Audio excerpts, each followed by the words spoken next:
When I returned to my childhood home, an unsettling feeling washed over me, like I had been away for too long. The familiar scent of wood and dust hit me as soon as I opened the door, pulling me back to my childhood. But something felt off. Everything looked the same, photos on the walls, old rugs on the floor, but it felt different, colder. Even though it was warm outside, a chill lingered inside. I walked into the kitchen where my mom was cooking. Her voice was warm, but there was an unfamiliar distance in it. "You're here," she said, turning to glance at me with a half-smile that didn't quite reach her eyes. I barely had time to respond before I saw him, Daniel. He was standing outside by the car, waiting. My breath caught. He didn't look like the brother I remembered. Something in the air had shifted, and I wasn't sure I was ready for what was coming next. I stepped outside, my footsteps heavy as I approached him. Daniel stood there, a little to the side, his hands in his pockets, his eyes fixed on the ground. He looked different, taller, more composed, a sharp contrast to the boy I once knew. I hesitated for a moment, unsure of what to say. He finally looked up, meeting my gaze with a steady, almost challenging expression. "You're back," he said, his voice calm, almost too calm. I nodded, struggling to read the shift in his tone. It was a strange feeling being near him again, yet not feeling like I knew him at all. The familiar warmth was gone, replaced with something more guarded. "I didn't expect you to be here," I said, my voice betraying a hint of uncertainty. Daniel shrugged, a small smirk playing at the corner of his lips. "Thought I'd wait for you. It's been a while." I wanted to ask him about everything, how things had changed, what had happened since I left, but the words wouldn't come. Instead, we stood there in silence, the distance between us growing even though we were standing so close. It was clear, things weren't the same, and I wasn't sure I wanted to find out why. Entering the house again felt like stepping into a memory that no longer belonged to me. My mom, Laura, was at the stove, her movements sharp but absent-minded, her voice lacking the warmth it once carried. Dad, Greg, sat at the corner of the living room, his attention fixed on his laptop, barely acknowledging my presence. I stood by the table, unsure of where to sit or what to do. Everything felt foreign. Even something as simple as setting the table felt out of place, like I didn't belong here anymore. The house was the same, yet it seemed to mock me, as though it were no longer mine to inhabit. Daniel's presence was constant, lurking just out of sight.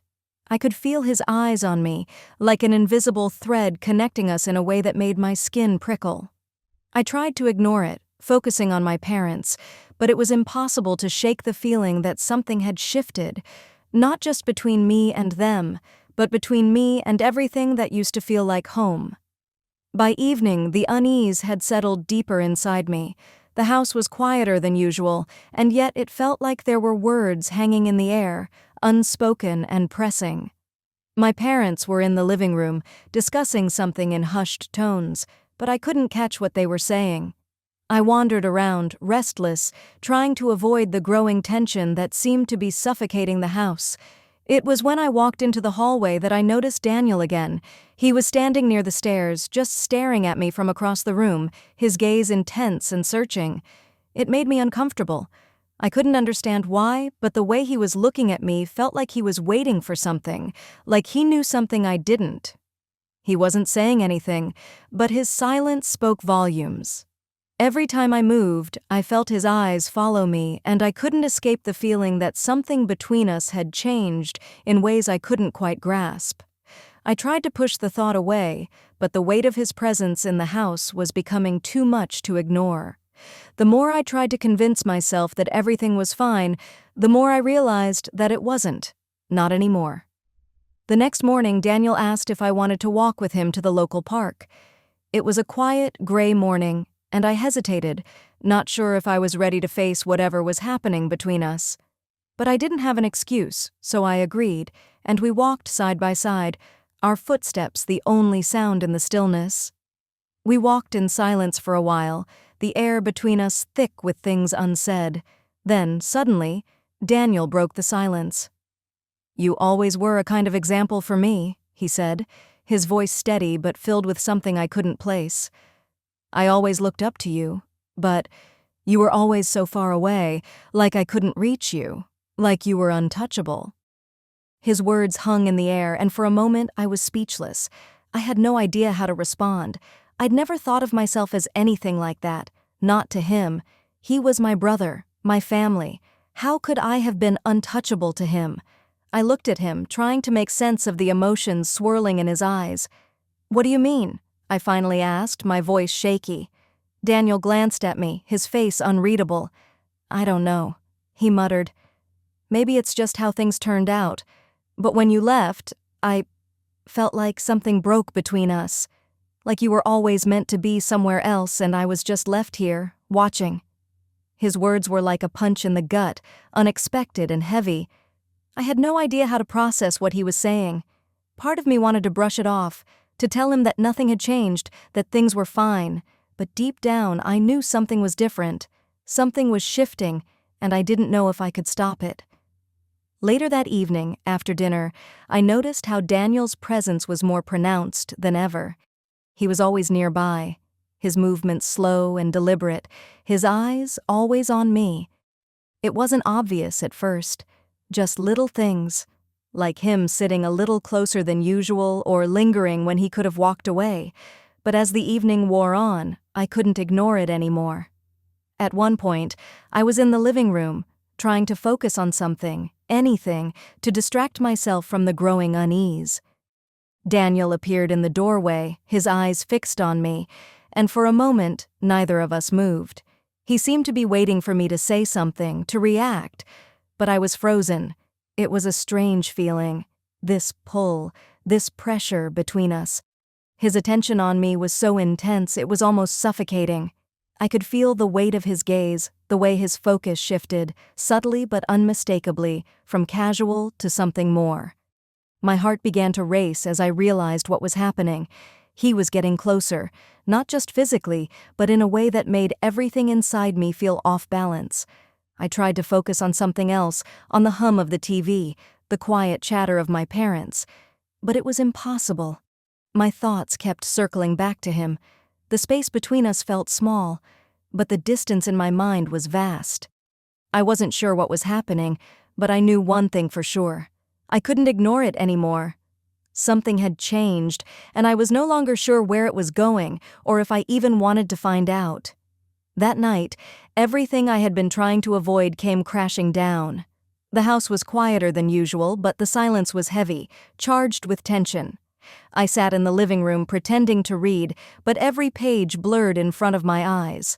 My mind was racing, caught between the chaos I could feel but didn't fully understand, and the suffocating sense of guilt that seemed to be wrapping itself around me tighter with every passing second. Then my mom, Laura, walked in, her eyes narrowing as she studied me for a long moment. I could feel her gaze piercing through me, and it made my stomach twist. Without a word, she sat down beside me, folding her arms across her chest. "What's going on?" she asked quietly. It wasn't a question. It was an accusation in the way her voice dropped, like she already knew something was wrong. I didn't answer right away. What could I say? How could I explain what was happening with Daniel? With myself? I had no words. There was a part of me that wanted to pretend everything was normal, to tell her that nothing had changed, but I couldn't lie. I felt like I was suffocating under the weight of the truth. "I don't know," I whispered finally, unable to meet her eyes. I don't know anymore." Laura sighed, a deep, weary sound that spoke volumes. She leaned in, her gaze intense now, and her words came with the sharpness of a mother who had seen too much already. "Don't lie to me," she said, her voice trembling with restrained anger. "I see the way you and Daniel have been acting. There's something going on, and I need you to tell me what it is. Now." I could feel the pressure mounting. I had been avoiding this moment for so long, and now it was here, like a tidal wave about to break. My heart hammered in my chest, and my hands shook. I opened my mouth, but no words came out. The truth was too big, too terrifying. I thought of Daniel, how he had been acting, how I had been feeling. A part of me wanted to scream, to push it all away, but another part of me knew I couldn't ignore it anymore. It was too much, too raw, and I couldn't hide from it. "I don't know how it happened, Mom," I finally managed to say, "but things are different with Daniel. He's been acting differently, and so have I. I don't know how to explain it, but it's like we're not just brother and sister anymore. It's—" My voice faltered, and I could barely finish the sentence. "It's like there's something more, something I'm not supposed to feel." Laura's face hardened, and her expression shifted from concern to disbelief, then to something darker. Her lips pressed together, her eyes narrowing. I could see the anger rising in her, and it terrified me. "Are you telling me," she began, her voice low and deadly, "that you've been involved with him? With your brother?" I could feel the weight of her words crushing me. "No, I haven't. I mean, not like that," I stammered, trying to find the right words. "But I don't know, Mom. I don't know what's happening. I just feel like everything is changing and I can't control it." Laura stood up abruptly, her face pale. "I can't believe this," she muttered under her breath, pacing the room, her hands clenched at her sides. "After everything, this is what you come back with? This confusion?" I tried to say something, anything to explain myself, but she cut me off. Her voice was sharp, raw with emotion. "You've broken my trust," she said. "You've ruined everything. I've watched you grow up, and now I don't even know who you are anymore. And Daniel, what is he thinking? I've tried to protect you, to keep you safe, but now—" She stopped, the words choking her as tears filled her eyes. "I don't even know what to do anymore." The room seemed to close in on me. I had wanted to fix things, to make everything feel like it used to, but now there was nothing I could do. I had destroyed it all. "Mom, please," I whispered, my voice barely audible. "I'm sorry. I don't know what's happening to me, to us. I just need time to figure it out." Laura looked at me, her eyes filled with a mixture of hurt and anger. "You've had time," she said, her voice cold, "and now you've betrayed me. I don't know how we can move forward from this." And with that, she turned and left the room, her footsteps echoing in the silence that swallowed me whole. I sat there, my heart in my throat, my body shaking. The reality of it hit me all at once. Whatever had been between me and Daniel, whatever I had tried to deny, was now out in the open. There was no going back. My family, the life I knew, had shattered. I wasn't just estranged from them anymore. I was lost. And all I could do was sit there, alone with the wreckage, wondering if anything would ever be the same again. The days that followed felt like a blur, an endless cycle of silence and regret. The house, once filled with the familiar sounds of family life, now seemed like a foreign land. Every creak of the floorboards, every soft murmur from my parents' room felt like a reminder of what I had lost. The walls, once warm with memories, now felt cold, closing in on me. I couldn't find peace here. Not anymore. Daniel had disappeared. He wasn't around anymore, not physically and emotionally. It felt like he had vanished completely. I hadn't seen him since that night, when everything had exploded. I didn't know where he had gone, and part of me was afraid to ask. The more I thought about it, the more I realized that he had become a shadow in my life, a presence I couldn't escape, no matter how much distance I put between us. And now, with everything out in the open, he was gone, leaving nothing but the void he left behind. Mom and Dad kept their distance, like they didn't know how to be near me anymore. The tension in the house was unbearable. Every word felt loaded with judgment, every silence suffocating. I tried to talk to them, to explain, but nothing came out right. Nothing I said seemed to repair the damage. I had shattered something irreparably, and now I was left alone to pick up the pieces, but I didn't even know where to start. One afternoon, I sat on the old couch in the living room, staring blankly at the walls. The house felt empty, though it was still filled with the same furniture, the same photos. Nothing had physically changed, yet everything had. I couldn't remember what it was like before. Before everything became so complicated, before I ruined everything with one mistake. The loneliness was crushing. I thought about the life I had left behind, the friends I had moved away from, the safety I had once felt, and I realized I would never be able to go back to that version of myself. The guilt that gnawed at me felt like a weight I couldn't escape. I couldn't turn back time. I couldn't fix what had been broken. I stood up, pacing the room aimlessly. I wanted to leave, to run away from all of this, to find a place where the past wouldn't haunt me, but I knew I couldn't. Running wasn't the answer. And so I stayed. I stayed in the place that used to be my home, but now felt like a stranger to me, waiting for a redemption that felt further out of reach with every passing day. I thought about Daniel again. Where was he? What was he feeling? I knew I couldn't fix it, whatever had happened between us, but a part of me hoped, against all reason, that somehow he would come back, that we could talk, that we could figure it out. But another part of me feared that even if he did, it would never be the same. How could it be?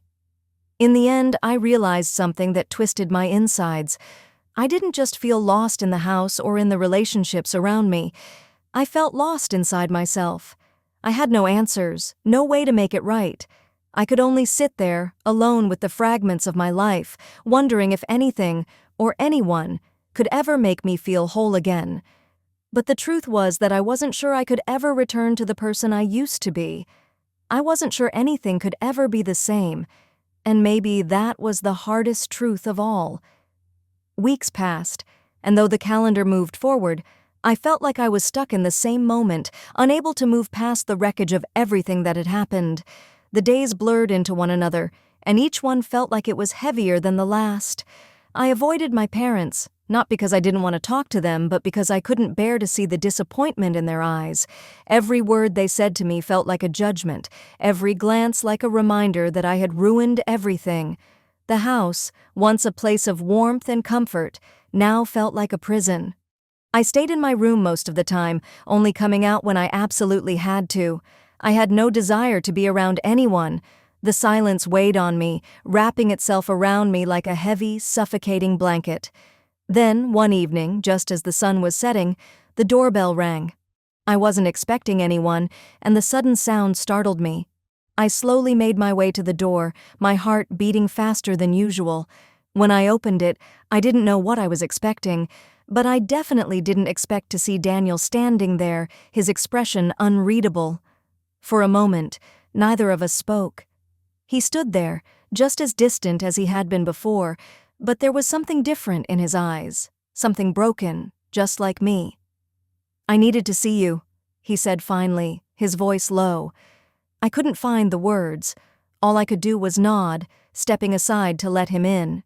He walked past me, and the familiar smell of him, of home, felt like a sharp contrast to the emptiness that had consumed me in the weeks since he'd disappeared. We sat down in the living room, and for the first time in what felt like forever, the silence wasn't oppressive. It was heavy, but not suffocating. We both knew there were things left unsaid, things that could never be fully explained. But we were there, together in the same space, and that was something. "I don't know how to fix this," I whispered, my voice trembling. "I don't know how to fix us." Daniel looked at me, his face softening. "Neither do I," he admitted quietly. "But I couldn't stay away. I don't know what happened between us, but I need to try to figure it out." I looked at him, the weight of everything we had been through sinking in. A part of me wanted to turn away, to run from the conversation I knew we had to have, but another part of me realized that maybe, just maybe, this was the beginning of something new, something that wouldn't erase the past, but could help us understand it. For the first time in what felt like forever, I felt a tiny flicker of hope. "I don't have the answers," I said softly, "but I'm willing to try. If you are." Daniel nodded slowly, his eyes meeting mine, and for the first time in so long, there was something in them. Something familiar. Something real. Maybe it wouldn't be the same as before. Maybe we couldn't go back to the way things were, but at least now, we were both willing to move forward. Together. Even if we didn't know where that path would lead.